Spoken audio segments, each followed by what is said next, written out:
Hello, everyone, and welcome to Handmade Hero, show where we code a complete game live on stream.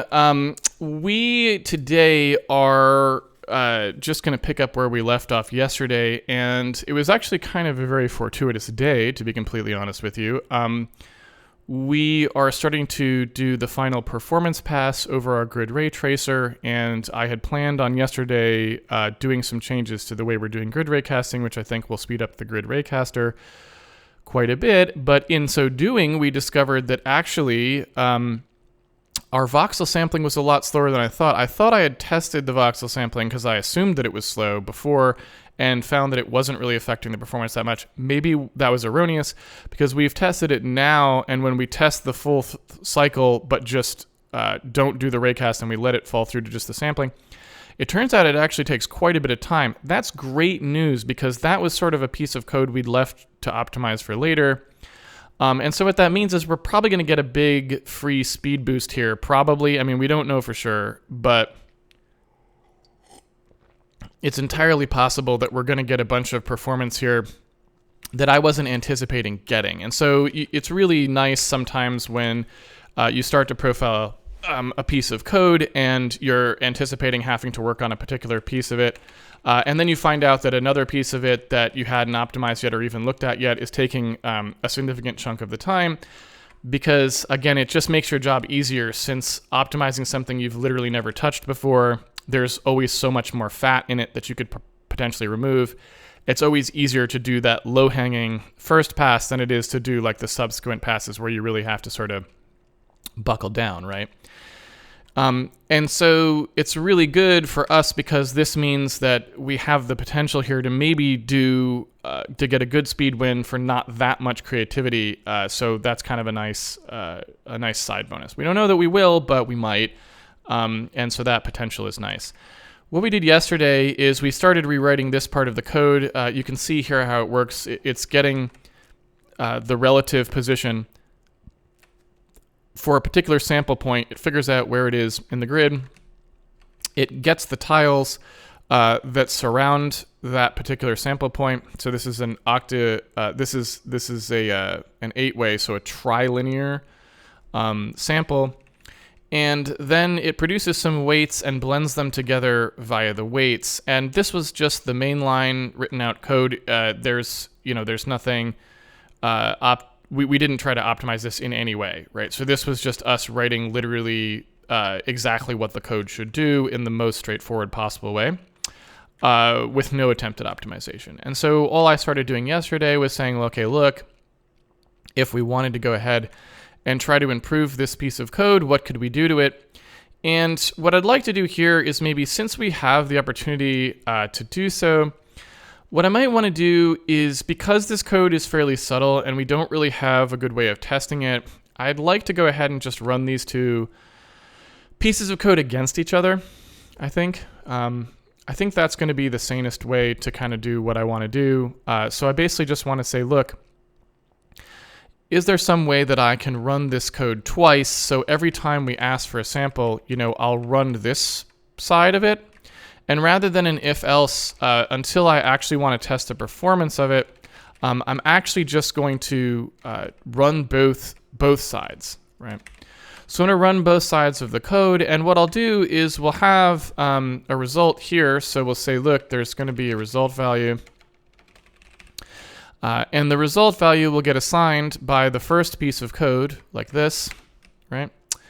And then all I really want to do is, for this new piece of code, I just want to check to see that the result that we compute is very close to the original.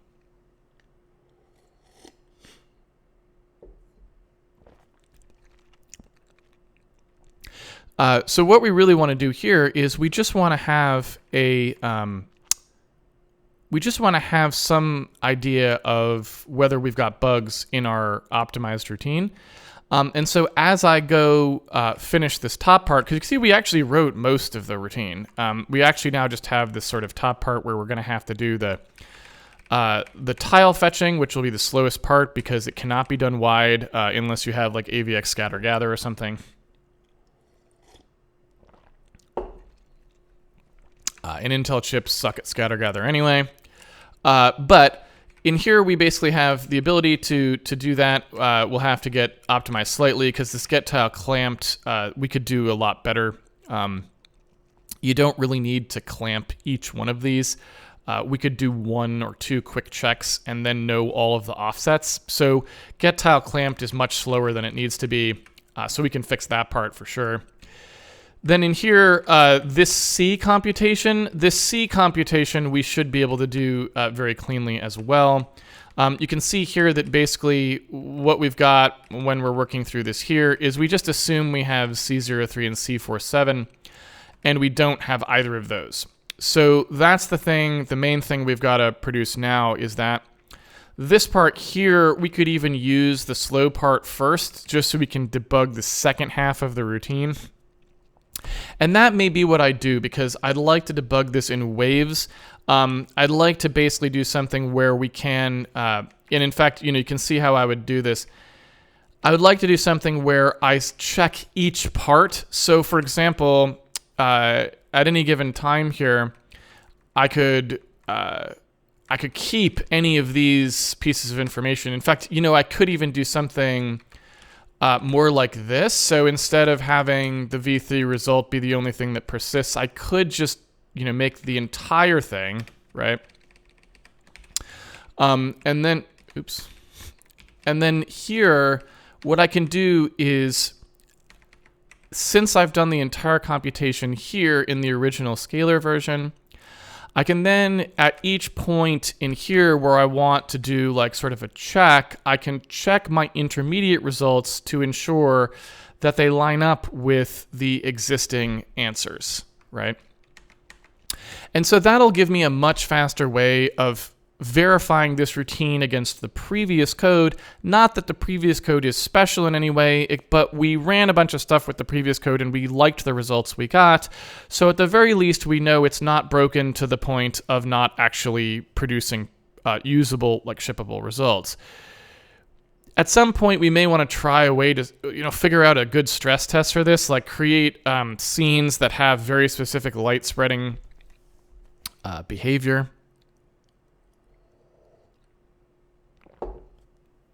So, there's stuff we could do there, but at the moment, all I want to do is make sure that I'm not making the situation worse with my optimization. So that's really the only thing I want to make sure of. Because, again, we don't really know that this routine is working as well as it could because we have no real testing for it. And in fact, I don't really even know exactly how we would test it. But if we sat down and tried, I'm sure we could find a way to sort of bulletproof this routine more, even if that just meant plugging in some values some cases that we think should do something and me stepping through them to verify that they do, right?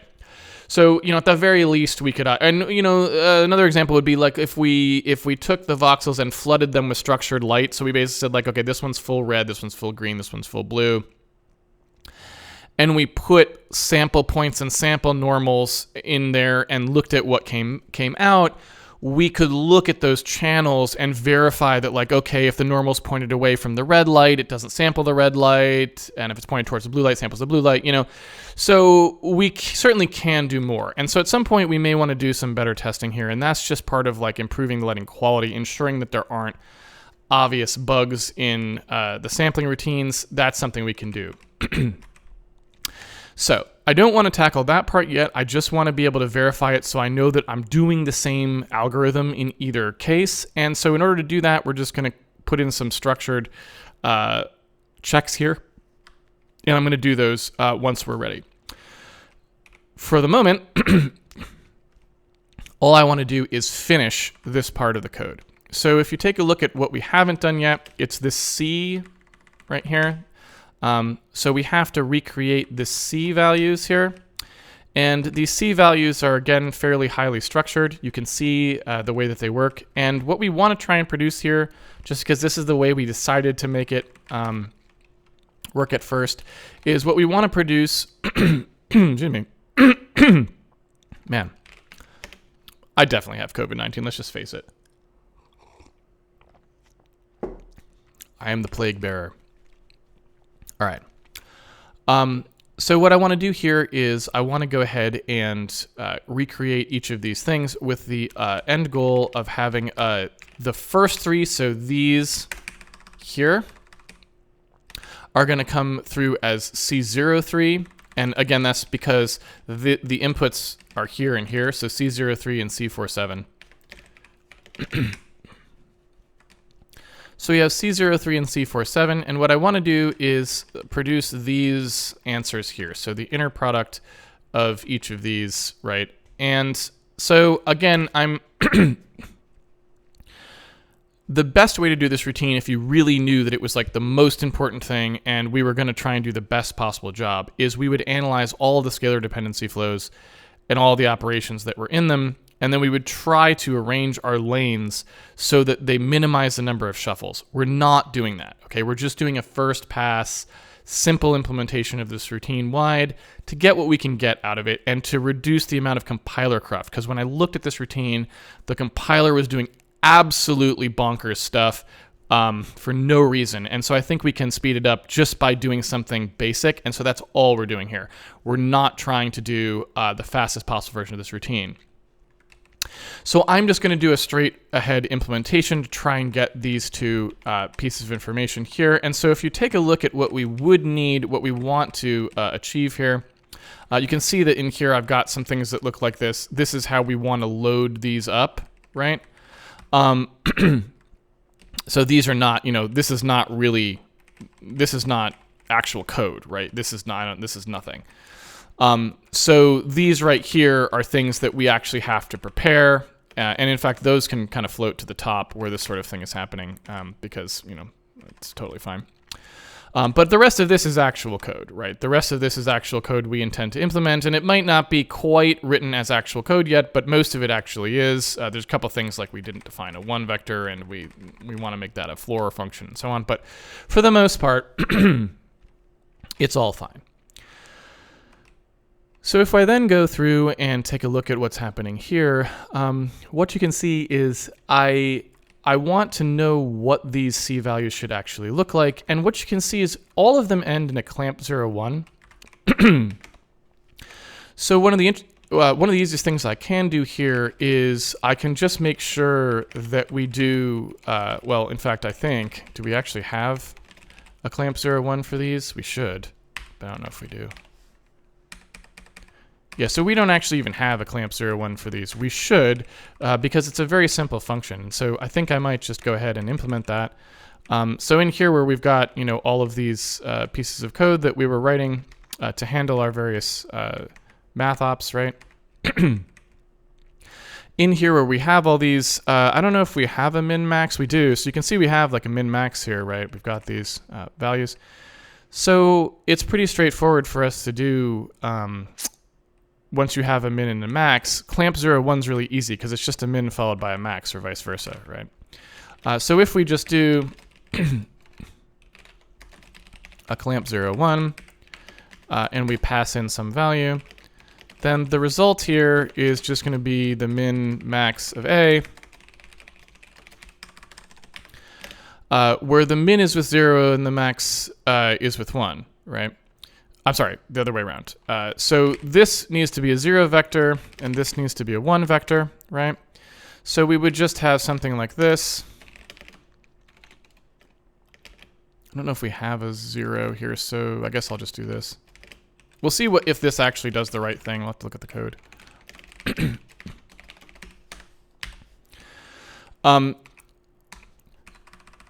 So if we have a clamp 01 here, all this is going to do, right, is it's going to say, look, if I take the maximum value between 0 and this thing, then if it's less than 0, that will bring it up to 0.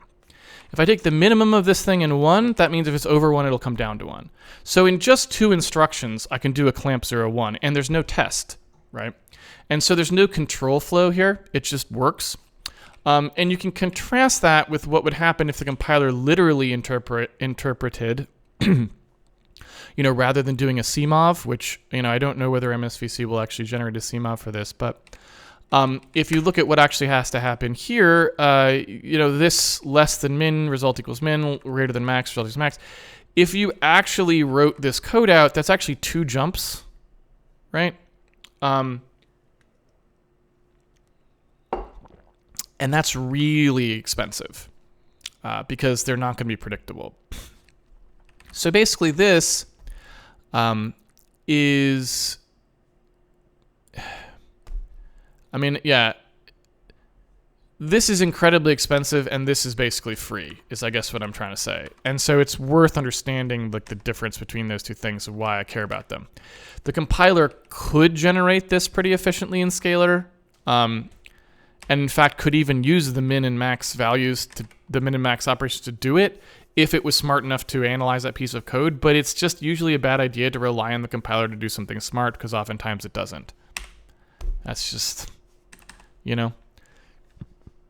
Writing optimizers is hard, and especially the way that compilers do it, where they do it in a, you know, in line with the actual compilation pass, where you're like, you know, it can't take an hour, right? Well, unless it's TensorFlow, but it can't take an hour to like analyze this little piece of code, right? So it can't do like super optimization or sorts of things that would make it fairly easy to write a compiler, right? It's just because it's structured wrong, and the way we currently have tools made is wrong, and everything's wrong, right? So the way they currently make optimizers is, if you want to actually ship one, the way that they do it is actually pretty hard. And so I don't blame them for not getting stuff right. And so in my opinion, I should just write the code right in the first place, so that they can produce reasonable code from it without having to, you know, do anything crazy. So anyway, assuming that we just clamp these two, then what we really are talking about now, if I peel away the part of C that's actually now been done, we're left with this part. Okay. And what you can see here is all of these are just inner products with n, right? And so we could actually keep the control flow fairly similar if you look at what's happening in each of these channels, because it's not that complicated as to what's going on in the result at the end. So if we take a look at what we would produce for each of these, you can sort of imagine expanding one of these out. And because in each case it's minus 0 or 1, there's never anything else that it's minus. So it's always fairly straightforward as to what's actually happening there, right? So if we look at the series of operations that's going to happen, each one of these is actually doing effectively the same thing. It's taking uvw.x, right, uvw.y, uvw.z in each case, right, and it's subtracting from them something, right? So it's either subtracting 0 or it's subtracting 1 in each case for each of these. Then it's doing, for after we've done that, it's doing various products with those in occlusion n, right? So after it does that in each case, we're doing times the corresponding member of occlusion n, right? And then we're just summing those up. So each one of these is like a plus. So that's really very straightforward for us to actually implement, in fact, right? Because we can literally just do that as like a series of steps, one right after the other. And we probably don't have to really do much else, to be completely honest with you. Let's take a look here. So like, you can see that the X is a 0, 1, 0 pattern. And that's pretty easy for us to make, right? So we can do something like this, where we just try to load that up. So it's like that, right? I don't know. Seems pretty easy. And so we know we have a 0, 1, 0 pattern, a 0, 0, 1, 1 pattern.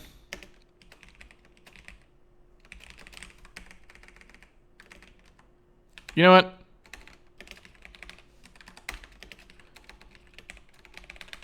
How about that? A little easier to read, right? So we have a 0, 0, 1, 1 pattern, and then we have a, well, we just have 0 and 1, which we kind of already know we wanted because we actually use those for clamping, and it should be able to do the basic common sub expression elimination for that. So I don't anticipate us having to go out of our way to make sure that the thing knows that it doesn't have to produce those values. Like, it should know in general that 0 can just be an XOR register free clear. I hope. Microsoft's optimizer at this point is really just struggles a lot with SIMD code, doesn't really understand it, doesn't know some of the basic things that you would want it to know. And so because we're on, like, Clang does a much better job with this with SSE code. Visual Studio really struggles with it. It really has a hard time. So, you know, like, I'm saying that, but it's not necessarily true. But anyway, so in this case, we have 0 and 1. We don't really need the 0. We might need it for other things later, but we don't need to run a subtraction pass for 0, right? Because that doesn't do anything. So we only really need the 1 here. So these are the 3 things that we actually needed. And then if we go ahead and create, like I said, exactly what we actually wanted to do here, it's actually not that hard, right? If we assume that UVW has been broadcasted out, so, you know, this is that part of the code that we would actually need. We have a 1 minus UVW, but we don't have a UVW minus 1. Unfortunately, they're, you know, not quite the same. So if we start up here and we say, here's the code that we need to do to produce the UVW, and then we just do the broadcast so that the UVWs are kind of out. Again, I don't really know if there's something we can do here to make this stuff go cleaner. I don't think there is, because it seems like you really want to do these here. But it's possible that you could untwist your UVWs in some way. I don't know. We can think about the bottom half of the routine later. Someone asked yesterday whether it makes more sense to do the bottom half with UVWs replicated, and I just don't know. We could just look and see if it does, because I don't know if it does or not. So anyway, so up here you can see if we wanted to do a replication pass now, then basically what we would have is UVWX, right? But we can just call those UV and W because that's what they are. So these would just be... what are they, broadcast for X? Yeah. So these are just broadcast for X instructions that broadcast the various values out. So here we've extracted the different components. And then all we need to do is actually do this computation. So for C03, if we take a look at what we're doing, we want to subtract 0, 1, 0 from X. So we have 0, 1, 0, so we want U minus, right? That's the X part.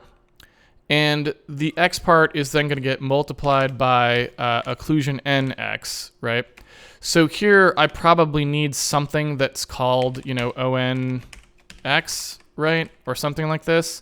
Because again, that's going to be we need to replicate that value out if we want that to work, right?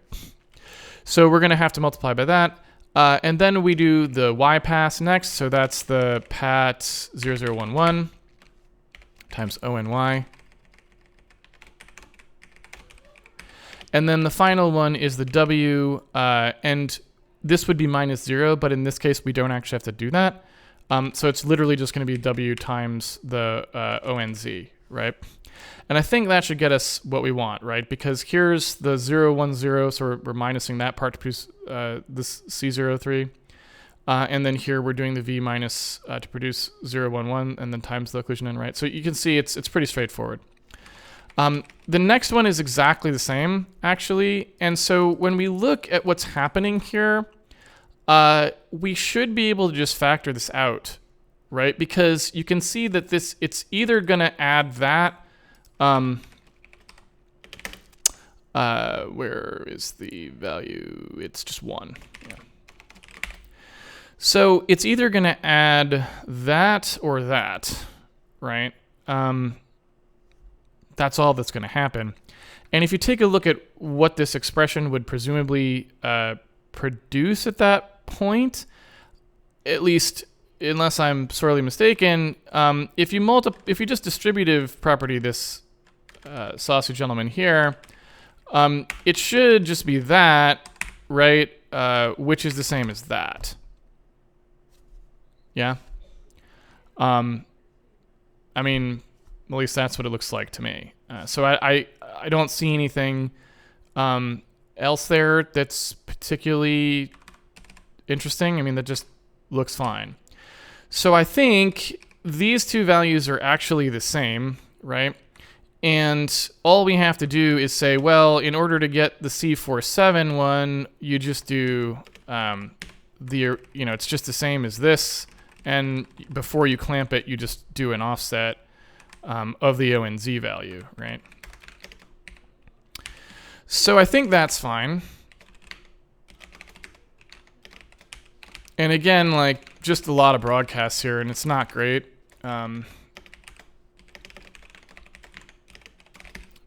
But one of the things you have to remember is the not greatness of this may be mitigated by the fact that this may already actually exist. So if you take a look, this broadcast, oh well. But if you take a look at what happens with the other broadcast, well, down here where we actually process the hit, what you can kind of see is that where we do the compute voxel irradiance at, the occlusion D and the probe sample N single here, one of the things you can see is they're actually coming from things that probably were already duplicated and spread. Because we probably already P-shuffed B some of these things anyway, and if you already P-shuffed B them, they're already in order. So we may actually be able to eliminate some of the pressure on port 5 on Skylake by just recognizing that we already freaking did it, right? So some of these may be duplicated, and I'll just make a note of that.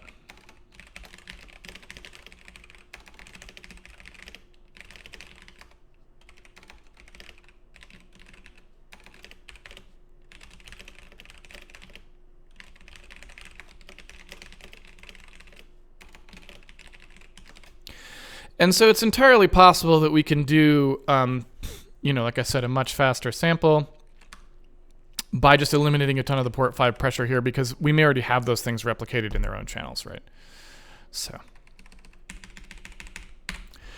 So again, you can see why I think there's going to be a lot of a speed win to be had here, because the compiler wasn't doing a particularly good job on it. And if you look at, with the exception of maybe the broadcast instructions, which are kind of annoying and line up behind port 5, if you look at what else is happening here, these are just constants. They can be done with memory ops even. So if you look at this, it's like 1, 2, 3, 4, 5, 6, 7 operations, 7 total like instructions there, right?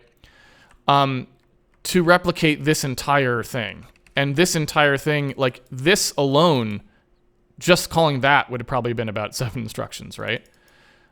Just welding in that part of the equation. And so, we're talking about, could be as much as 8 times faster just doing this here. And that's before the clamp. The clamp was in here too. So this could be many times faster, right? So again, just writing it sensibly, giving the compiler a chance to do okay.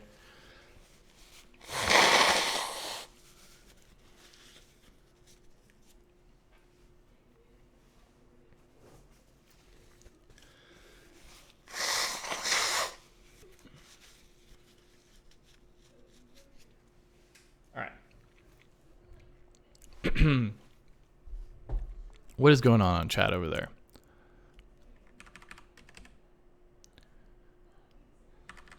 Everyone calm down. All right. So in here, I think I now have just about all of the computation stuff done. Let me get rid of this stuff for a moment. And all of this code is actually real, with the exception of the floor that I stuck in there that actually probably wants to go into an actual function, right? Because I don't think we ever put an floor PS in here, and we should have, but we just didn't, right? It looks like we have a set 0 in here, so I probably should do that one, actually. Let me just drop that in. And that's just because, again, I don't know how dumb the compiler is. I don't know if this if it reliably detects loads of 0 and replaces them with XORs or other reasonable ways of clearing the register.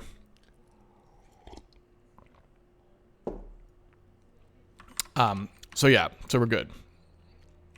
Also, by the way, chat, no, I did not delete it from the original code. This is the original code, right? All right. So anyway, if we go ahead and look at what we've got here, we just never added a floor function to this for reasons that I don't actually know what they are. So yeah, I don't know. We haven't really done a particularly good attempt at a SIMD library here. It was just kind of whatever we needed at the time. So that's fine. But if we want to make this a little bit more complete here, we should have a floor for sure, because we use it all the time. And so if we want to do that, it's pretty straightforward. Again, it's literally just the same as any one of these. We're just proxying, you know, the floor function, right? And I don't know. So if we look, I don't remember. This is an SSE. Whoa, hello. So if you look at mmFloorPS, it is a higher end function. But I think we already decided we are using the later SSE stuff, at least at the moment. And if we have to downgrade it later, I guess we will. But you can see here that, you know, this just does the basic floor operation. It's what you want. So, you know, we can just use it directly, and it's pretty much available on just about everything that we'll probably ever ship on, at least that could possibly run this lighting, right? Because this is a pretty heavyweight thing. So you're not going to be running this lighting on like 15-year-old machines. That's not going to fly. Okay. I don't know why C is still here. Get rid of that. Okay. So now we've got a couple things we got to do. So first of all, these loads don't actually really exist at all. So we're going to have to actually fix, we're going to have to eventually fix those. I don't know, what's it complaining about for this declaration of W? Oh, I've already got a W up here, I guess, that somebody's using. Is that true? Yes, we were using that for the weights. So maybe UVW was not the best choice thing, even though that's what those actually were. That's a little bit of an issue. So, you know, oops. But I guess I can just use lowercase for now.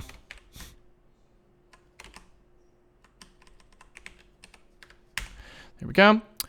And so if we take a look at what we've got here, it looks like occlusion and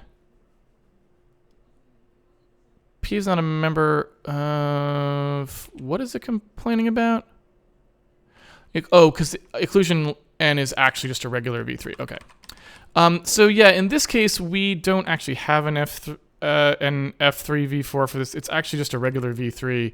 So at the moment, I guess what we would probably want to do is actually just use our load function. It's not a broadcast, it's an actual load, because this is not coming from, like the to-do says, it's not coming from the actual correct place. You can see here we've got a set 1 PS in there, so we should be able to just do like F3 load on that, like so, and that's fine. So that'll do. And so let's take a look down here. So what's the problem? Undeclared identifier. Good point. Didn't tell the compiler about that one. My bad.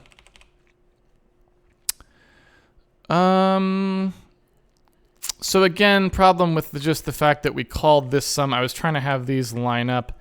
And so I'll just call this sum 0 because it's fine. And I'll call this invis sum 0. And again, that's really just, normally we wouldn't have the same code twice, but it's just for verification purposes, I would prefer that. So I'm going to leave it that way for now.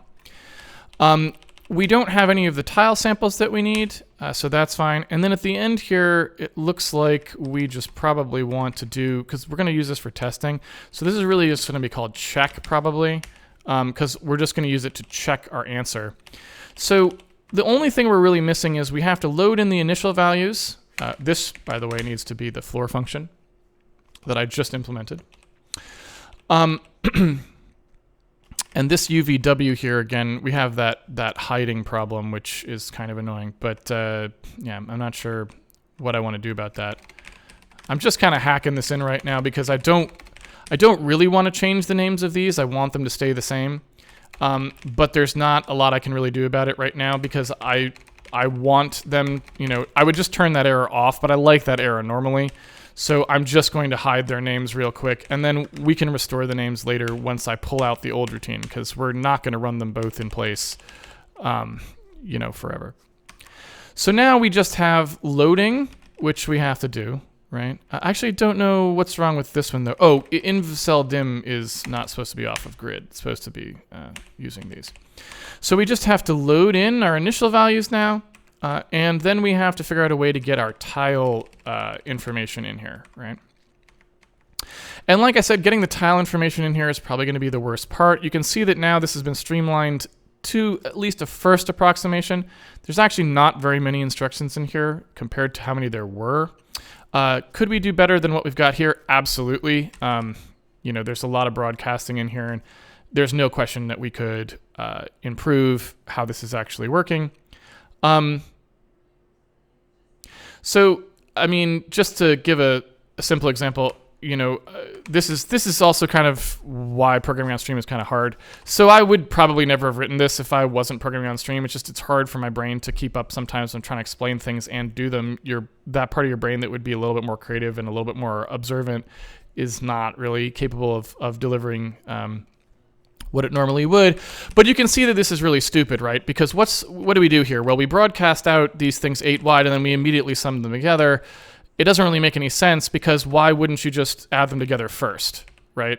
So, the sensible thing to do here would be just to do that or something, and add these two, right?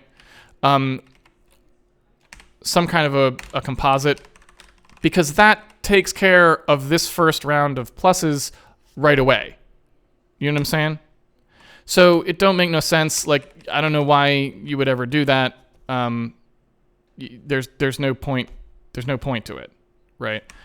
Because you might as well start with just one vector instead of 2. I mean, you know what I'm saying? This doesn't make any sense. So this is silly, and I'm not sure why we were broadcasting out instead of just adding first, because since you're going to add all of these things together, that's what you would do. So at that point, we actually probably want to look at a different broadcast scheme, right? And we could still broadcast this way, meaning we could just broadcast these out like this and then sum them, right? But again, you would only need to do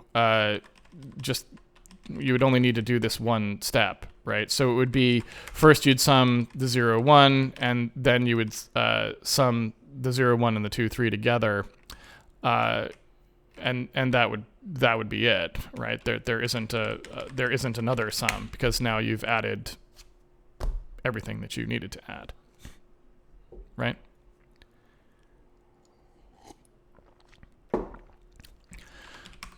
So again, just tons of fat in here. These are not the kinds of routines you can really write on Streambar. That general thing, so I'll just sort of say a sort of a separate philosophical point here. So one of the reasons that SIMD is a crap instruction set is all of this crap that I'm doing here, right? So in order to create good SIMD code, you actually need to be thinking. And when a human being needs to be thinking, that also means a compiler needs to be thinking. And both of those things are expensive. It costs to have a human being spend time thinking about this routine. It costs to have compiler vendors have to try and figure out how to do that sort of thinking in code. And as a result, the binaries produced by modern compilers have a hard time taking advantage of SIMD with the SSE instruction set. If you compare that to something like AVX 512, one of the reasons that a lot of programmers like the AVX 512 instruction set is because it's actually a complete instruction set. It has scatter gather, so it can bind and unbind stuff to the right lanes without having ridiculous pattern shuffle questions abounding. It has masking, so it can do branching properly without having to worry too much about what's going on, and without costing registers. It's just easy to, like, if you have a piece of code and you had a full performance AVX512 pipeline, it's actually really straightforward to change the code into that format, right? Whereas getting optimal SSE4 code from a routine is actually something that requires a trained professional to a certain degree. And we're doing a basic job of transforming this routine right now, but I guarantee you it is a far cry from what I probably could do if I sat down and thought about this code exclusively for a weekend. I could do a much better job. And so that's just not a good instruction set, right? Because the more rockstar assembly language jockey you have to be to get maximal performance out of an instruction set, the worse it is, because only so many people are capable of doing that, and even the people who are capable of doing that can only afford to do it on so many pieces of code, right? And so it's just, SSE is a very bad instruction set. It's one of the worst wide instruction sets I've seen. AVX512 is significantly better. Unfortunately, it doesn't currently exist really in most CPUs that anyone has. And Neon is much better as well. So Neon did this stuff much closer to like how AVX512 sort of does it. And so if you're using an ARM Neon chip, a modern ARM Neon chip, it doesn't have these problems either. So it's just worth noting that we happen to be programming on the worst instruction set designed the most poorly. And SSE, as far as I can tell, was mostly just designed to make Intel's engineering job easier and not really designed to have programmers actually be able to output code, which was unfortunate. And the results speak for themselves. Very few programs are actually able to take full advantage of the actual power behind SSE, because in order to do so, you have to like restructure your entire freaking code base. Anyway, that rant aside.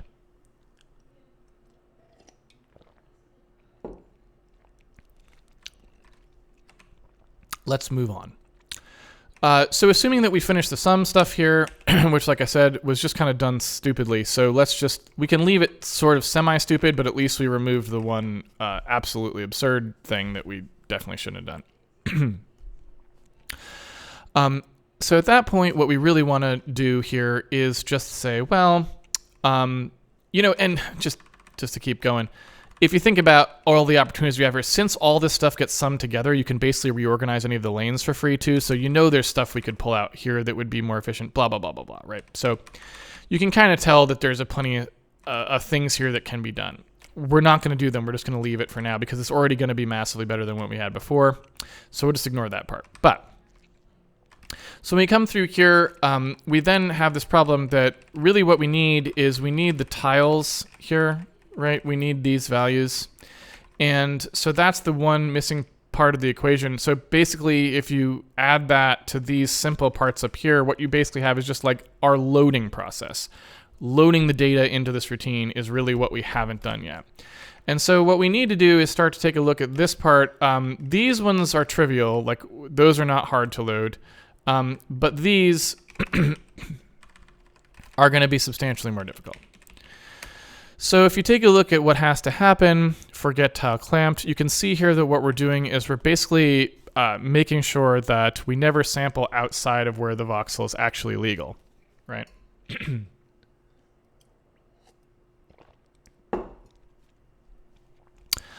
And so what we want to do here is say, okay, we probably want to call exclusively this, like, right? Like what we basically need to do is this. And we need to do it a bunch of times, right? Now, because we know the dimensions of this voxel, we actually know the values that we need to add for each of these offsets. So what we can do is we can compute one pointer, and then we can just take that pointer and offset it 8 times. Right? So we shouldn't actually have to do what we're doing here. We should be able to actually load this stuff up in a much more direct fashion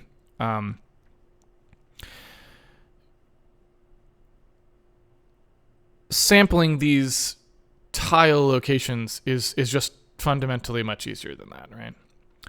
Now, what I'm not sure about, so you can see the TXTY here too, right? Now, the other nice thing about this is that we don't have to worry about being offset in ways that would cause us to fault, because we know that we have a 1 pixel apron around the whole thing. So we're also in a really good state where we don't have to worry. We can actually do a flat load of this thing. And when we do the load, we don't have to worry about that extra part. So if you look at what's going to happen here, we're basically blowing a lane. Like there's one lane just not used. We don't care what garbage goes in that lane. So we can actually do these flat loads. We don't have to worry. So, basically we can do, load UPSs on these and load off the pointers. I don't know. We probably have that, right? Because, So we can just do load F32.4x here. And I think what we want to do is just load these tiles, right? So we just want to load them directly. And so we're going to have like a texel pointer here. And what we're going to do is we're going to have sort of like a series of things we want to load out the texel pointer with like various offsets, right?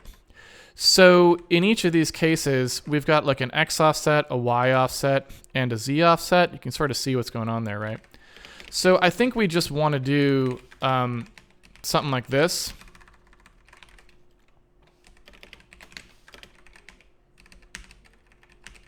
Nope.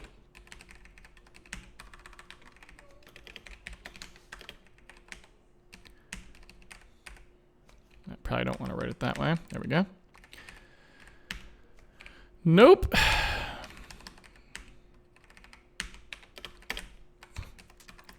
Okay. So what you can see here is I'm just recreating this exact pattern. So you can see we have the Z offset here. And, honestly, if I was writing this a little bit more sanely, let's actually not do that. If I was writing this a little bit more sanely, let's just do it in reverse order. So we know that we're doing it sort of this way, right? And so if you look at that Z offset, probably the smartest thing to do here is this, right? And then each of these is just going to be, is it the X, the Y, or the XY, right? So it's like the first one is nothing, the next one is X, the next one is Y, and the next one is YX, right? And so that would, in theory, allow me to load these in a fairly straightforward fashion, but yeah. I mean, but nothing. That's really all there is to it.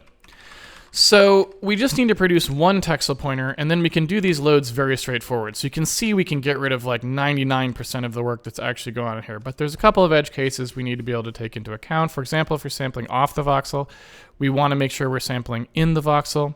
So there's a couple things that we want to be able to do there. So the first thing we want to be able to do, right, is the offsets here. We want these offsets to, by default, just not be things.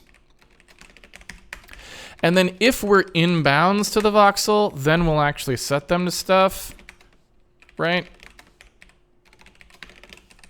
But otherwise, we won't.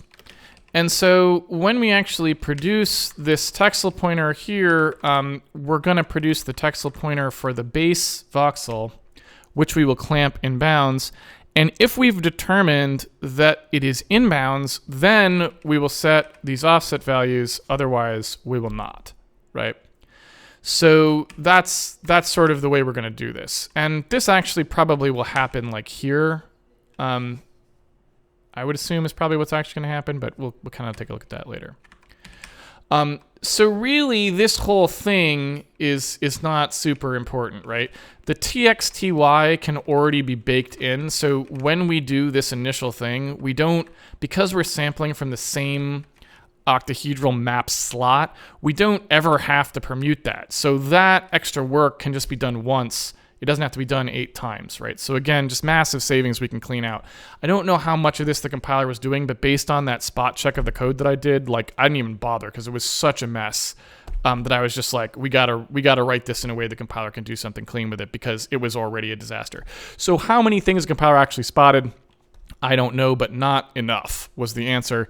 And so I'm just trying to clean the whole thing out and just write a sensible routine that I think the compiler will have an easy time with, right? Okay. So again, we're just trying to produce base offsets here so that, we can basically do offset, register with base register plus offset register kind of addressing here. And so we just need to produce these values and the x offset, y offset, xy offset. So in here, I'll just produce the x, I'll clear all these registers out, and then if this thing is in bounds, we'll just produce those offset values, and then we'll address off them after that, right?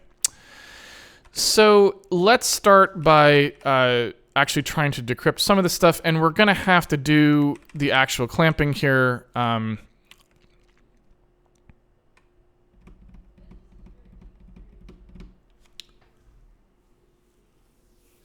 I don't actually know how I would want to do this, but I suspect that I can just, again, rather than trying to do an incredibly fancy version of this routine, if we just lose one lane, we probably can just do the straightforward thing of taking the x, y, z's directly loaded. I would imagine. So if we did something like this, I don't remember how we do our U32 loads here, but we've got, so we can do this, right? And the problem that we'll have here is that these are actually signed values, so we probably want to have a separate routine for loading these up. I don't really know why we're doing it this way.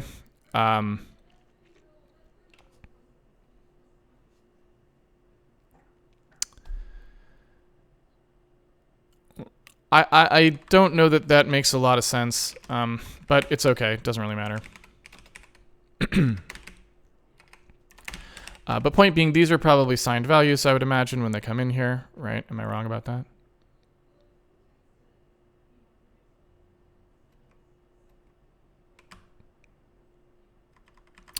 Yeah, because we've already... well, actually, you know what? I guess now that I think about it, we don't even have to load them. I don't need that because we're actually just... well, no, you know what? No, we don't. So what we fundamentally need to do here is we need to load the bounds that we're clamping against, I guess, is the way to look at it. So if we come back here to get clamped, right, you can see that we're doing clamp where we have to load voxel dim -1, right? So what we want to do there is we want to be able to load in these values, and we need to then clamp against them. So if we wanted to do that, we could do that wide. The only problem is, as I'm thinking about it, I'm like, well, but then we're just going to have to transit it out anyway. Like, is that really the smartest thing to do?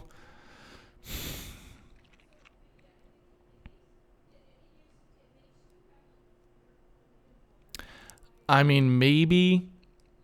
I'm kind of conflicted. Like, I don't know what to make of it. I'm not sure how I want to do that front part.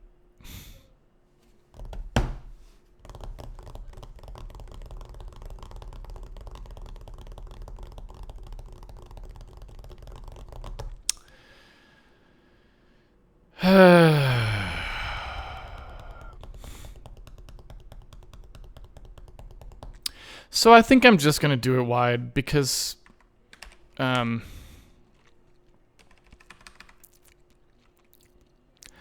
wide not. So yeah, if I want to do this wide, we can load the voxel dim in directly, right? So what I would do here is just say, let's load the axis voxel dim. So we're going to have something like this, right? Where we've got the X, Y, and Z loaded into the voxel dim. And so whatever atlas we're sampling here, which is diffuse atlas, right? And I don't know why we said diffuse atlas, because it doesn't have to be the diffuse atlas, but, you know, it's whatever atlas you wanted to sample from. We just don't ever sample from any other atlas at the moment. But, you know. So in here we would just say, look, we've got the diffuse atlas dimension here. We've got some various constant values like 1, and then we probably want 0 as well. So up here we would say, well, there's 0, or what is it, like 0, 4x? Yeah. So we start off with a couple of values here, and if we want to, we can subtract 1 from this. So we can say voxel dim -1, and we also have 0. So if you want to do a clamp, we just can, right? So we can say like the clamp xyz equals clamp, you know, and I should probably just do like F32 voxel max or something and store this value, because I'm going to need it twice. At least I think I will. So if we do the voxel max and 0, that would clamp the incoming xyz coordinates, right? So we've got our xyz here, and I guess I know where that is because that actually comes out of the first computation that we do. So like if we look down here, the UVW coordinates we don't need till later, but I might just grab them all and put them at the top just because they're kind of things we actually care about. So the B chord value here, that's our XYZ. So we already have the B chord value, and what I want to do with the B chord value is I just want to clamp it, right? Now the nice thing about this is, so once I've done the floor on the B chord value, the really interesting thing I can do here is I can also just say, well, actually, why don't I just produce a simple location from this where I can just say, oh, well, when we're actually doing this clamping, I can clamp two things. I can clamp, so I can say like the min XYZ and the max XYZ, right? Which are just the two sides of the cube that I want to sample on. So what I can do here is I can just literally do a +1 and a -1 to produce the max this way, and a +1 on the B chord to get the far one. If I clamp both of these, now I don't have to do any testing, so this if statement doesn't have to occur, right? So now what I can do is I can produce these by just doing extracts. Right, it's pretty straightforward. So actually I can just do this. These can just be extracts where I extract U32s from these things, right? So I can get the 0, the 1, and the 2 out of these, and all these are going to be is the delta, right? So the delta XYZ is just going to be the max XYZ minus the min XYZ, right? And so if both values were out of bounds and they both clamped down in either direction, then I will just have a non-delta and we'll just sample all from the same tile, right? Which will be fine. But if they weren't, then I'll sample from, you know, the 8 corners as I should. So I think that just works. And it works for all the different kinds of clamping. So if only one thing is out of bounds, it'll still clamp properly. So I think that's kind of a nicer way to do it. So if we just were to extract U32s from this thing, and I don't know exactly how we would want to do that. Like this is really like a cast of this thing, you know? The SSE code for this is very straightforward, but I just don't know what we wrote in our library. So I'm going to have to look that up, and we'll, you know, it's not really a cast, it's a convert, you know? Again, it's just one simple instruction and then the extract, but, you know, doesn't matter. We'll get to that later. So this is very streamlined, right? We can do that with no ifs, and we can immediately produce those XYZ coordinates really very trivially, and then we pretty much know exactly what we need. And so now we're just down to the fact that these here need to get multiplied by their appropriate values, right? So we really want an XYZ stride because we can do that wide as well, right? So in here, we can just say like, well, whatever the, and in fact, I guess it's not stride XYZ, it's the like, it's the actual computed delta. So we probably want the stride XYZ to be a thing that we load, but this is just going to be the stride XYZ times the delta, right? So we'll be able to produce this very straightforward. These values will just come straight out of it. We will have a base Texel pointer here. We'll have to do movement on the pointer. And we need to go grab this light atlas offset nonsense, which is a huge disaster. And basically, we just need to reproduce this equation now. So for each one of the things involved here, there's obviously stride values that we need to take into account. And you can actually see what they are. So you can see here what all of these what all these values actually are. I don't know why it's done quite exactly this way, but it's all done in F32, so it's all multiplied out by, I'm sorry, V3s, so it's all multiplied out by that sort of stride value, which seems fine. I mean, I don't really care, I suppose, at the end of the day. And so what that means is like these values for each of the strides, this, if we're going to make this be a load thing that we do here, the load is going to, it's going to have these particular values, these ones that we're looking at right here. So the Z value stride is this. So that's the Z. The X value stride is this. Yeah, no.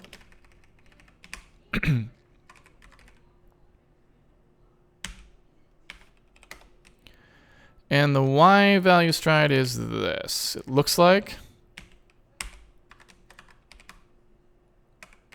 Right? So for every X value, it's going to go by one tile. For every Y value, it's going to go by one voxel X row times the tiles, right? Because the Y's are packed after the X's. And then for the Z's, it's going to go down by however much, right, it is. So you can see it's pretty straightforward there. And so really all we've got left after you look at those is we've got this sort of residual concept of inside the Texel there. So it's going to have, in addition to the XYZ offset, it's going to need this, right? If that makes sense. So this is something that just has to be done separately because, you know, we just have this extra thing that's going to get added on there. And there's no point in doing that wide because it's only, there isn't any clamping or anything done to it. It would just waste time transiting in and out of the wide registers. It's just a complete waste. So we really should probably just do it in scalar. And so the base Texel value that we're actually going to be looking at here is going to look like that, right? And that's where we're actually starting for our Texel pointer. And from there, we should be able to just load these things directly, right? Does that make sense? So we're almost done, actually. There's not a lot left. So if you take a look at what's going on here, we just need to produce this initial pointer. We do all the loads off of them. We have the delta. And so if you look here, the final thing we need is like the base offset of this thing. Because this is the deltas, right? But we haven't actually produced the initial XYZ. And so we're going to need one more offset value here, or whatever you want to call it. And that's just going to come from this stride we already have being multiplied by the B chord, right? Well, the min XYZ, right? So the base XYZ value here, these are obviously all vectors. So the base XYZ value is just whatever the min is times that stride. That's how much of an offset we actually need. So then those just get summed together because now they've been correctly like multiplied by their actual offset numbers. So all we really need to do now is for the like base offset value, we just need, you know, whatever these are, we need to do them, right?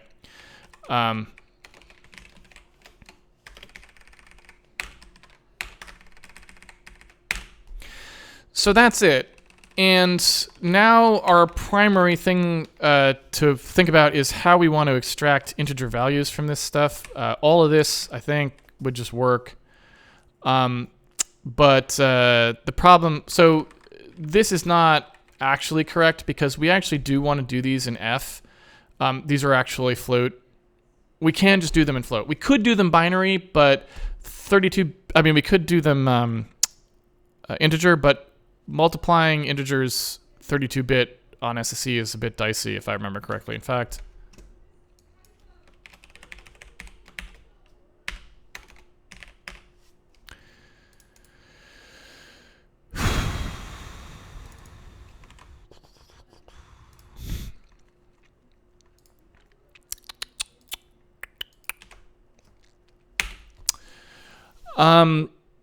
so no, it's not. I took it back. So we could just do mul-DQs on these. I'm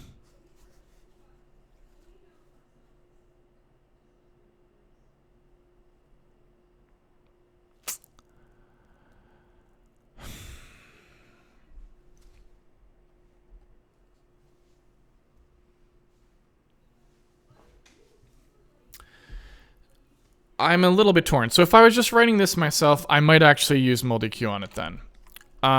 Because, you know, you can see here, it's really not different.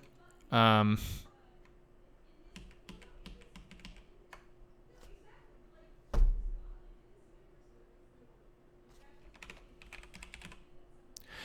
mean, the latency is a little bit better on the floating point multiply. I don't know.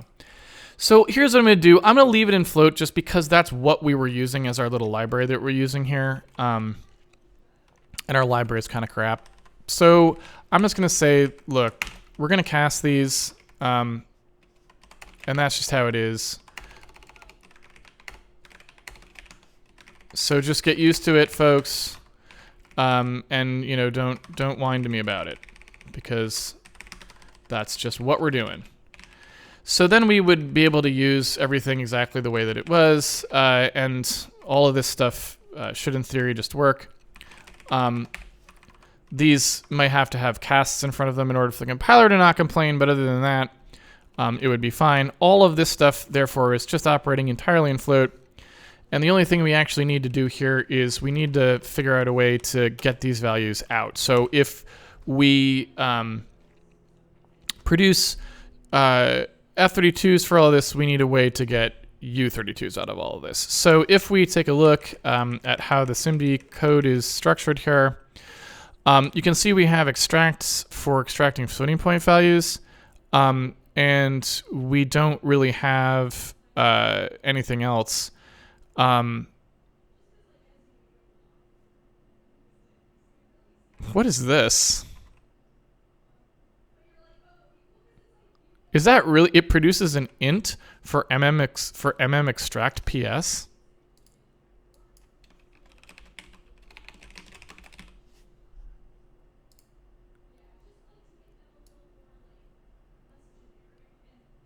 Why the heck does it do that?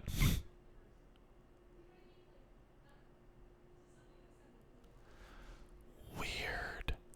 So what do you suppose the point of that was? Gosh, that's odd, huh? Well, it is what it is. So when Intel extracts those values, they already come out as integers anyway. So I guess if we do a convert on that, and then, yeah, I mean, well, you know, yeah, I don't know what to tell you. It is what it is. It's a little strange. Anyway, so I don't think we have anything for doing that kind of extraction. So we're going to want to actually produce that, right? We want we want to have a thing here that allows us to get that out. And I don't think I'm not seeing anything here where we do that, right? Yeah, I don't see anything.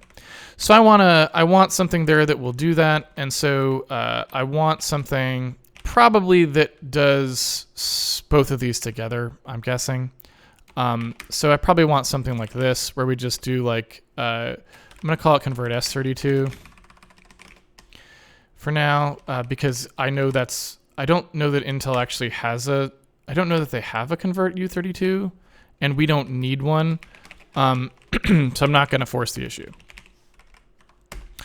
So the way this would work is convert S32. It probably has to be, unfortunately, a macro, I'm guessing, because these probably have to be immediates. And C++ is too crappy. You'd have to make a template, I guess, if you wanted that, for no frickin' reason. So if I want to do an extract here, probably just do an extract EPI 32.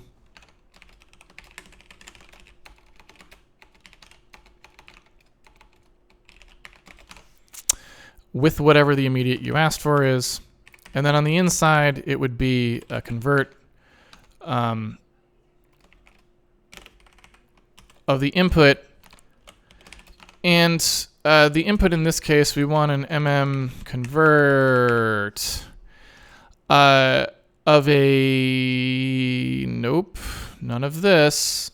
I always get so there's like which one it's on and which one it's going to. There is a rhyme or reason to this naming scheme. However, it's one that always confuses me. Like, my brain doesn't think of it the way that they do. So like the PS, this interior part is the thing that it operates on, and this underscore part is the thing it produces. So convert PS EPI 32 is take a floating point, packed single precision, sorry, and convert it to a integer 32. Return that, right? Whereas if the EPI 32 or the PI 32 was on the inside, right? Then, and the PS was on the outside, it would do the opposite conversion. Does that make sense? And I think the E is like extended because it's like if you don't have the E, it's the old MMX registers or something. Anyway, there is a rhyme or reason to the scheme. I always forget it. And hey, look, it does have a convert for unsigned. So there you go. So anyway, this is what we actually want. Convert PSEPI 32. You'll notice I wrote it wrong instinctively, like I said. And so now we can actually get those values out. So let's ignore this for now. We don't want any of these now. And let's take a look at actually, yeah, so these need to be cast.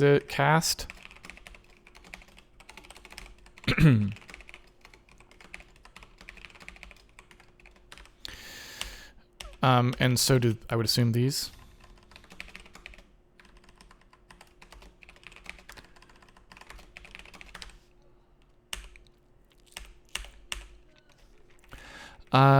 We don't have a clamp, and we probably want one, right? So the clamp 01 that we made, what we probably want here is this.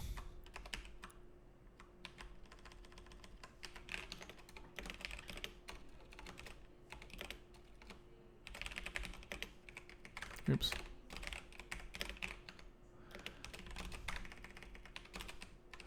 So in here, I just want to have what the min v and the max v are. So here I would say, look, here's the max value, and here's the min value. Oops. Right? And so this can now just do a clamp kind of equivalent to its other, the other routine. So clamp between 0 and 1, right? And now anyone can use that clamp, and it makes it just a little easier it makes it simpler for people to use. Okay, so I think we're mostly done now.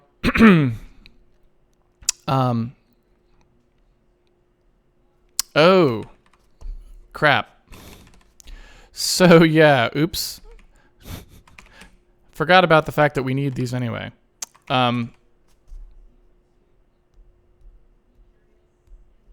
So never mind. My original thing wasn't as stupid as I thought it was. Because, hey, guess what? We already had to do that.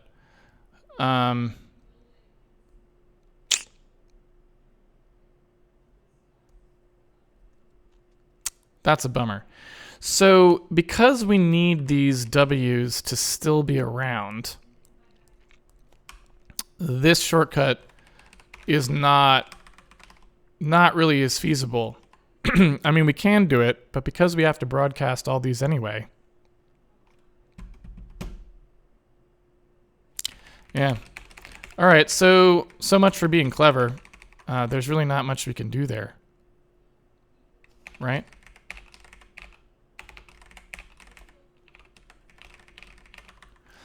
At least I don't see one. Which is a bummer.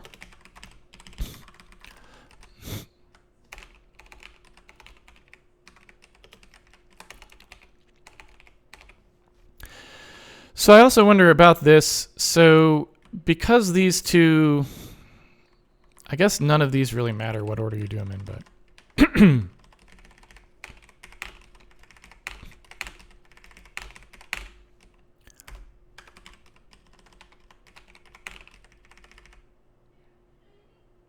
so that's the 0, 1 sum, 2, 3 sum. So this is going to be 0, 2, and 4, 6. So I think that's all we need there. 2, 4, 5, 6, 7. There we go. All right. So much for being clever. Not going to happen, unfortunately. Oops, that's sum.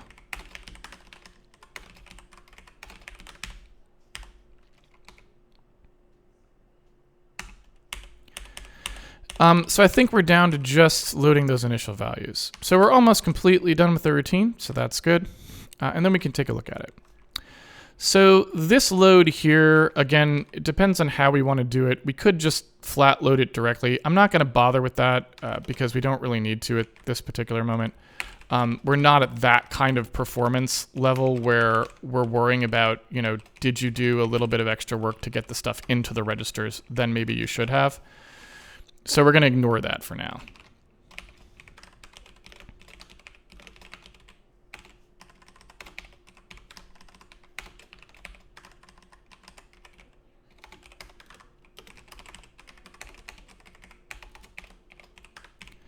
And so those could be done much more efficiently, but we're just not going to bother at the moment.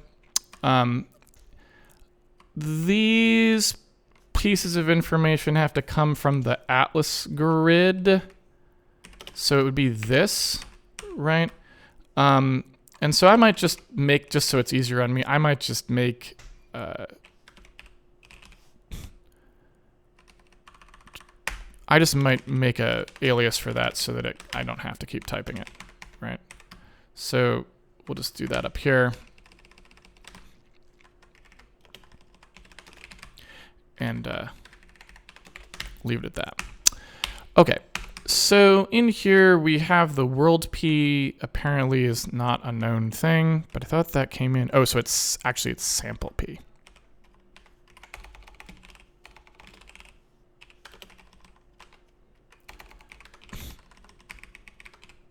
So there's that.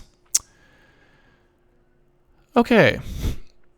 So now we should be able to run this code, and in theory, unless we really screwed something up, which we probably did, we should be able to just, it shouldn't do anything, right? Because we're not actually using it. It's just running it's like running in parallel, right, with our existing code.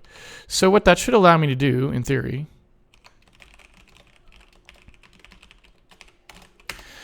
is take a look to see if the compiler well, the compiler probably eliminated it. It's probably the problem. I was going to say, we kind of want to look to see if it generated any better code, but I don't know that we can because it probably doesn't actually exist. Yeah.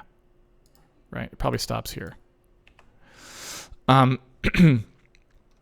what we'd like to do is see what the compiler generates for this code. So I'm going to have to start using it, which is not really great because we kind of know that it's wrong, but we'll try it anyway.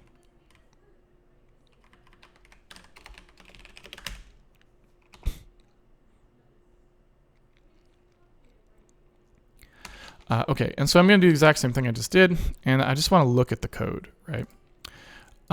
So now we are using this code, or we should be, right?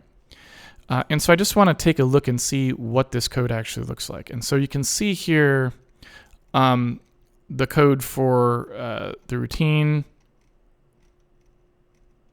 Let's take a look at what happens when we move in here first.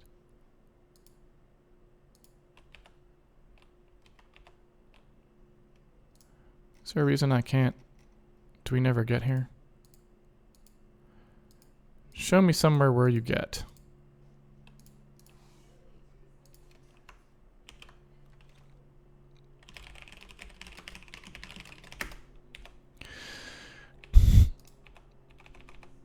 Okay. Oh, I forgot. That's probably because of threading, right? All right. So with compute voxel radiance at, here's where this routine starts, right? And so just looking at what it's doing for code, my hope would be, and of course the problem is multiple threads are banging on this at the same time, so we really kind of need this to be single threaded if I actually want to look at it. But after it finishes with this SS stuff, we should go down to code that's more not, you know what, I can't even do this. I gotta dethread that first. I can't deal with that. So let me just dethread this first. So where is internal lighting core called?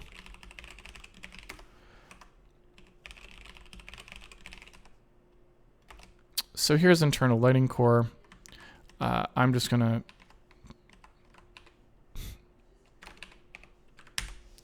nerf it real quick.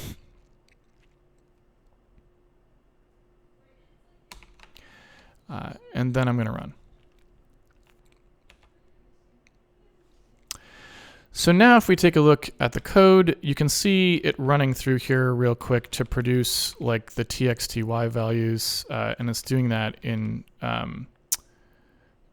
just, to get the octahedral offset or whatever. There's the divide and all that crap, right? And then hopefully, is it actually still doing all this crap? I think it is. All right, hold on a second.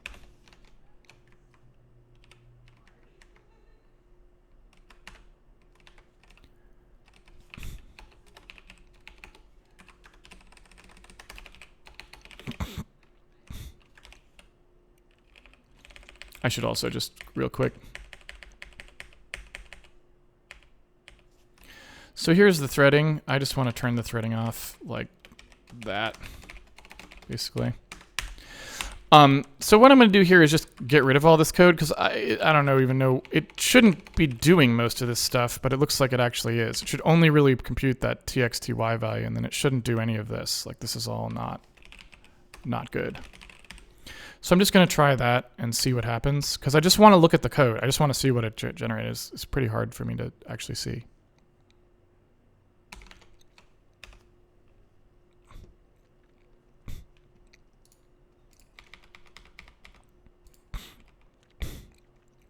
All right. So here we go. So you can see us starting to do some loads in there. What is going on? I think Remedy might be busted here. Which version are we on? Oh man. Okay. So we're on a really old version. Which is less good. Hold on one second. I kind of forgot to update this machine. That's like incredibly old. Hold on one second.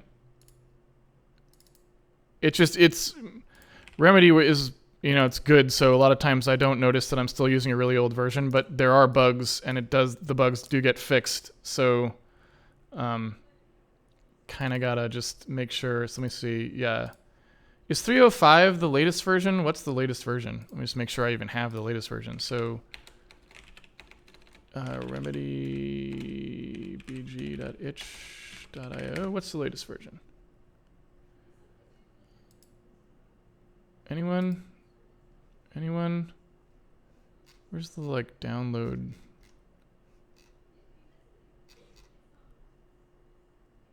Nah, there's a 307. It looks like.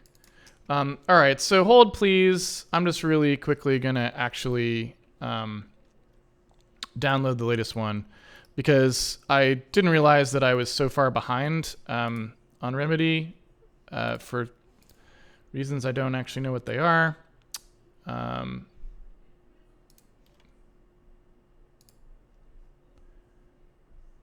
So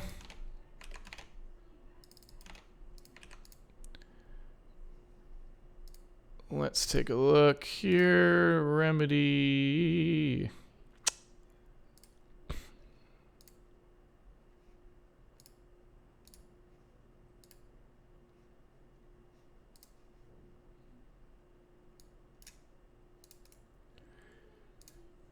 And over. I'm going to close this. Sure, save it. Watch the incredibly complicated install process for Remedy. Let me launch the installer and download the updates and the package manager. It's just that. It's the executable in a zip file. This is how everything should be, and everything could be if people were sensible when they made programs, but they're not. So that was it. That was updating Remedy. And here's the update. Right? Microsoft, did you see that? Did you see how that works? Can you fathom it? All right. So sorry about that. I forgot that I was using a very old version. I think there were some bugs in assembly stepping. I remember that being a thing. So let me try. Yeah. So you see how I'm able to step through the assembly correctly now. So I forgot that in the baseline 3.0, there were some assembly stepping bugs, I think. And they got fixed a long time ago, but I just hadn't updated the program. All right, so here we are stepping through it. Unfortunately, the little overlay is kind of in the way there, but this is a bunch of singles stuff, so that's probably this code happening here.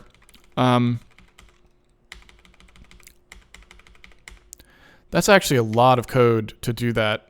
We should probably try and fix that code as well at some point, because that's not great.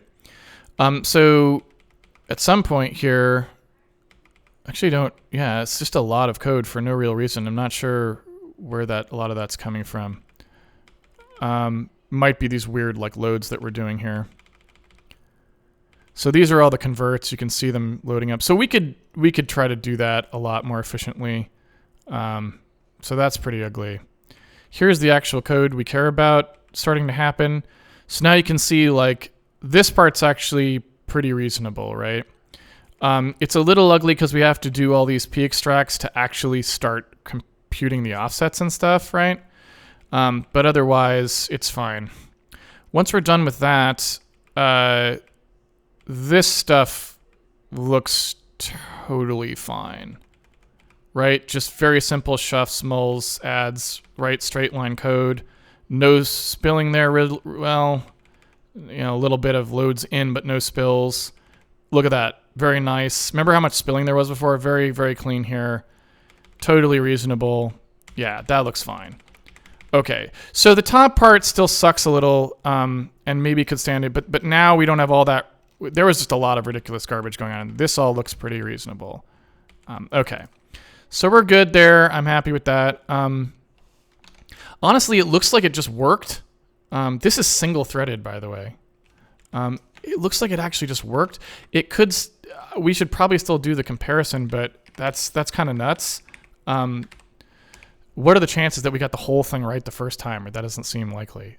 But it actually looks good, so it's not too far off. Right? I mean, it looks like it looked before. So we may still be kind of wrong there. I don't know, but it looks pretty good, right? So let's end there for today. We probably want to do the testing of this next weekend. I would like now just to see what the actual performance ended up being. So if I go to Handmade debug and I run this build of HH Light Prof, what are we getting? Because remember, we were taking a look at these values here. We can try turning off the cast again. We can also compare against these values. So I'm just curious what we ended up with if there was a speed difference from that first pass over the routine, which there might have been. I don't know if we did enough because that top part still looks really crappy. So we'll probably have to fix that. But let's just see what we got because I don't know.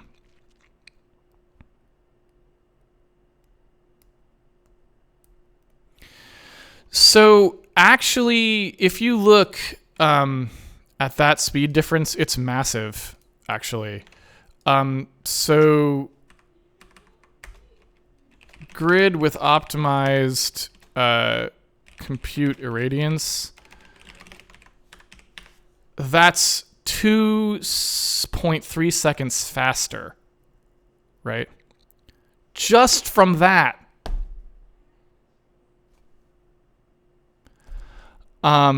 So that's kind of nuts, right? If you look at what kind of a speed increase we got from that, that's kind of ridiculous, right? That's a massive speed boost. And by the way, that would happen here too, right? So if we went back to the AABB tester, that's also calling this routine. So if we do this and do a test of the AAB walk, that one should have been accelerated too.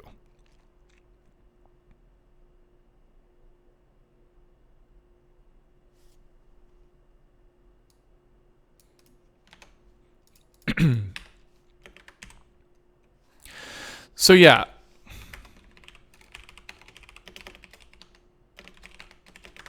Since this one, so now we can, so one of the really interesting things that this uncovers too, so there's some interesting things here, right?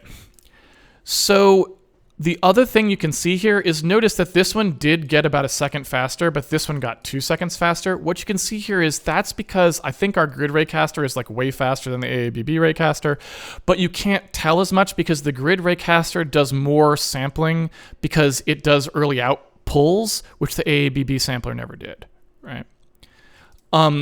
So this one's calling computer radiance much more than this one is, and so it was making our grid look worse than it was. Now, mind you, I still think I can take quite a bit of time off the grid raycaster by doing a few things to it. But anyway, point being, really good work there. I think we should be really proud of that. Haven't verified it yet, so we should probably go in and actually do some better testing on it, but that's looking really good, right? So anyway, oops. Let's get rid of that. I don't know why why did the AABB tester not produce any light? Is it calling the irradiance caster wrong or something? That was weird. I'll have to look at what's going on there because I don't actually know. So anyway, that might still be wrong. But if you take a look at this number keeps going down quite a bit, right? And so I think we're making a lot of progress here just on in terms of what's actually happening. And if we take a look at our threads, view here, you can also see that I think we probably, if we just turn the debug system off, we're already at 60 frames a second because we're really close to it, right? 16, if that number is 16, which that kind of looks like it would be, I think we'd kind of be there already. So I think we're pretty much zeroing in on our goal here. I think we're getting there. But I also think that there may be some bugs in that routine, so we got to fix that first, right? So anyway, point being, looking good. Quality is up next, but the optimization is looking really good, and we have more we can do. So we'll do a little bit more of that, and then we'll switch over to quality.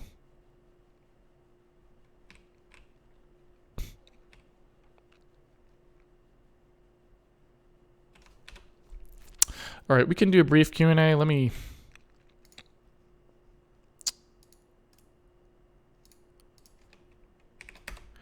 Actually, I guess I don't need to eject that just now. Okay.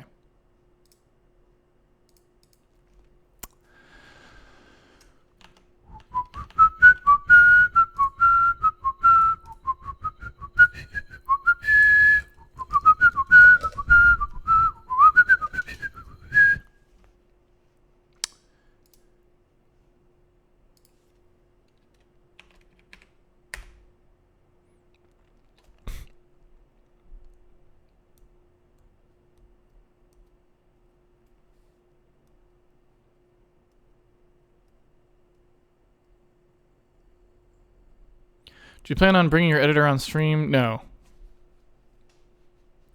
Can you run Lightprof without any days? Can you run Lightprof without any days? Oh, Lightprof without any rays. Yes, you just want the bookend value, right? Is that what you're talking about? You want to know what grid bookends only looks like now? So basically like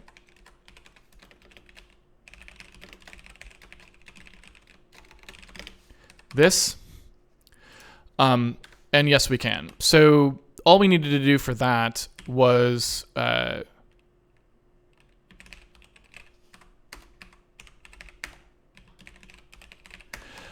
this. So basically, if we just force it to early out every time, it's basically doing 100% of the work, but it just doesn't actually do the grid walk, right? So if you take a look at that,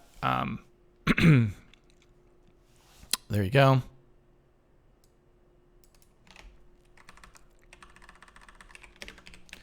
And unsurprisingly, it's sort of similar to this number, right? So basically what's happening there is, you know, we're down to 2.5 for just doing the read write there, right?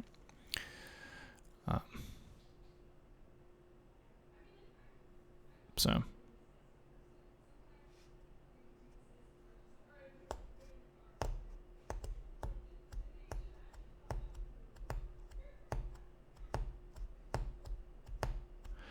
Can we time the function with the debug system so we see how the top part of that function takes? Not really, because it gets called too many times.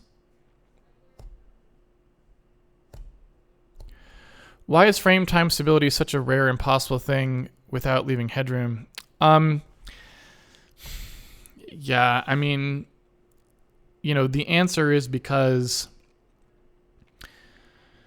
modern computer architectures simply aren't structured around repeatability. That's not really what they do. CPUs are currently designed to just extract the most amount of compute they can out of their computation units. And that is just an inherently noisy process. It depends entirely on the cache and on, you know, the order in which things have happened so far. And it's just, they're not like the old in-order processors that were just very lockstep and 100% predictable, right? So the way you have to think of it is that the underlying performance of a modern algorithm on modern hardware is just always inherently noisy because it's never the same exact cache setup and the exact port fills every time. Cache occupancy, port status, like what's in the pipeline, branch predictor state, TLB, so address mappings, all of these things, even if you took the operating system out of the equation and we're just running raw, all of that stuff changes the performance, right? So it's just, you can't know. You can't know. You have to treat it as noisy. And what you're trying to do is figure out what the bounds on that noise are. So. Do we activate threading again for benchmark? Yeah, I'm pretty sure we did.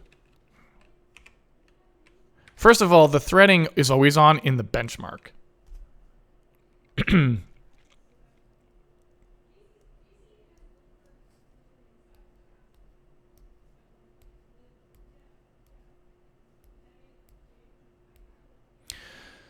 sent you an email regarding the SSC stuff you did on today's stream. You might get a smile out of it. Okay, I will check it out as soon as I'm off stream.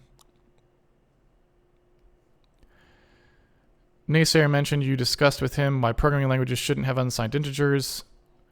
No, I said they shouldn't have signed and unsigned integers. They should just have integers. And the reason is because those don't exist in the CPU. So there's just a few operations that actually differentiate between them. Comparison, multiplication, and division. Right? Some have a signed shift.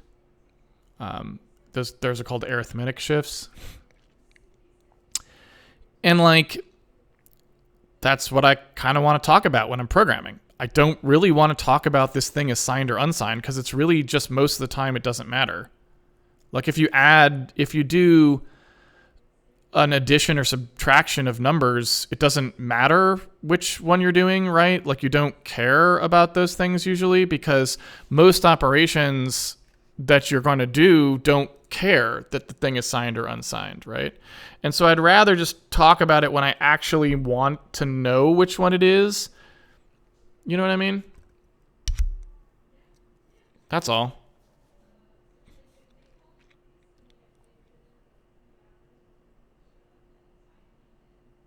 Can you compile all files in all subdirectories with CL recursively? You mean like using just the command CL? No, it doesn't have that as far as I know. Can you use some of the lighting work you do on Handmade Hero in different projects? I mean, it's probably applicable to low geometry complexity scenarios. So it depends if that's what you have or not.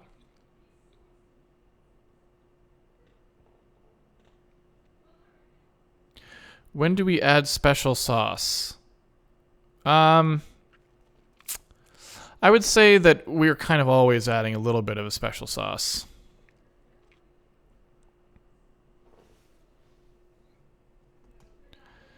All right, we good?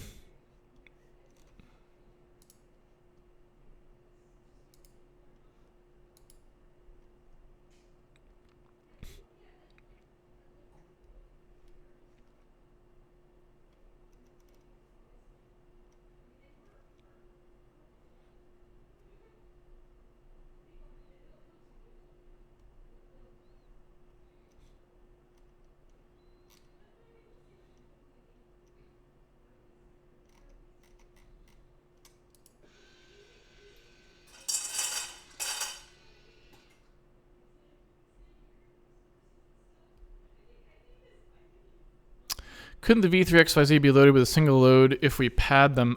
Some can, some can't. I mean, they both can, but we...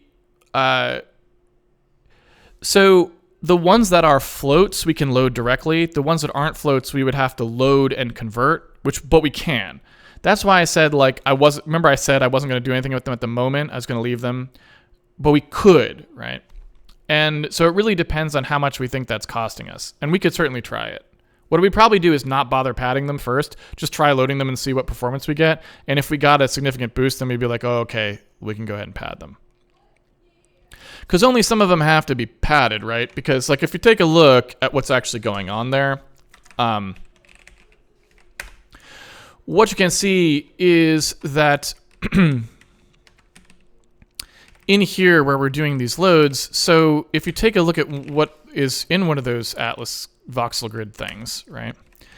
You can see here that like there's like a cell count thing and stuff or whatever. And so we know that actually these are just loadable, right? We could just load them because they already have the padding off the end. We don't need this to be 0. We never care what it is. It couldn't be anything. And we could always mask it off even if we did, right? So we could just load this. Could be a flat load, and that could be a flat load. This is less of a flat load because really what you'd want to do is just pass it in that way, which is what I think we would do. In fact, this applies here as well.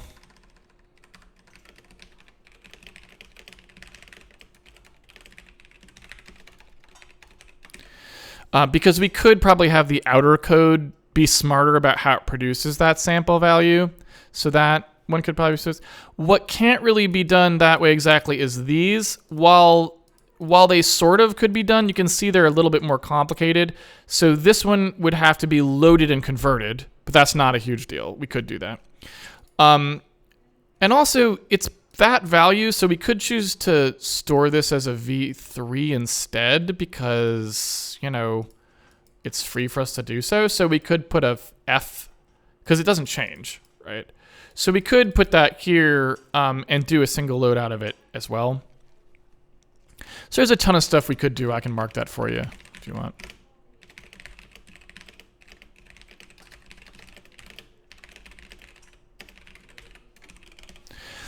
So it's really just this that's a little more complicated. You can see this one is a thing, but we could also store this.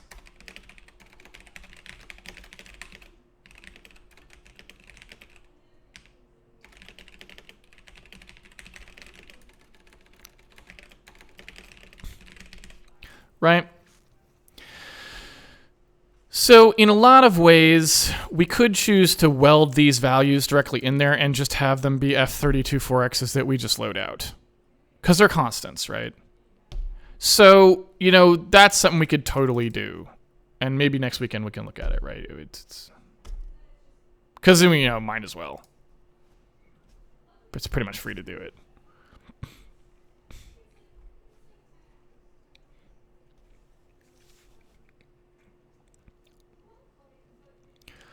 Are there any fundamental differences between game engines that use low poly models versus this one?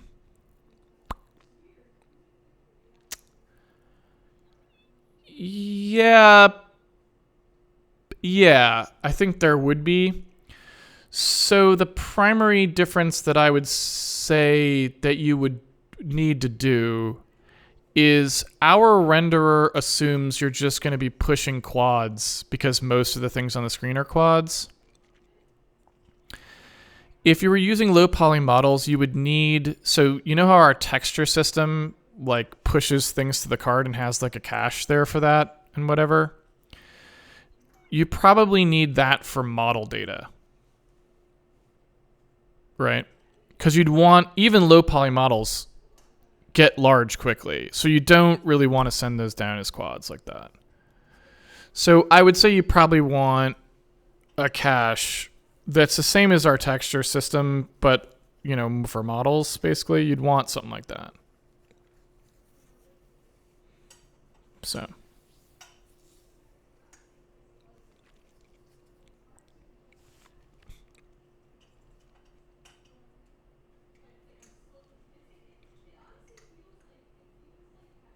Yeah, I don't use Emacs anymore. I use 4Coder on stream. Which I need to update. I need to update to the latest 4Coder. This is ancient, actually. So I was going to update to Ryan Fleury's public custom layer and integrate anything that wasn't already in there from mine into his so that it's just in a GitHub somewhere. I just haven't had time, but that's what I would like to do.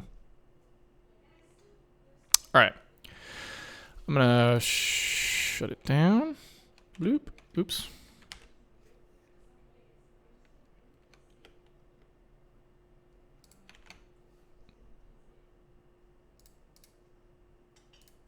Okay. Thank you, everyone, for joining me for an episode of Handmade Hero. It's been a pleasure coding with you, as always. If you'd like to follow along the series at home, you can always pre-order the game at handmadehero.org, and it comes with the source code so you can follow along with it.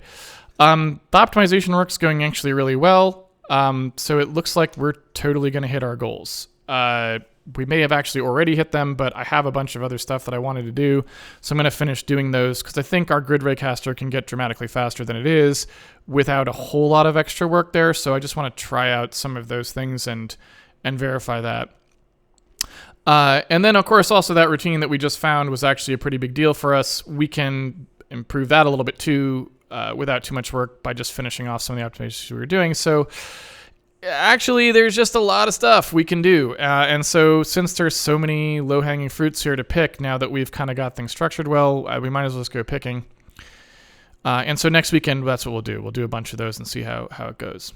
That's it for today. I will probably be back here next weekend for that. I haven't posted the schedule yet, but I'll try to get scheduled up relatively soon. Hope to see you back for that. Till then, have fun programming, everyone. I'll see you on the internet. Take it easy, everybody.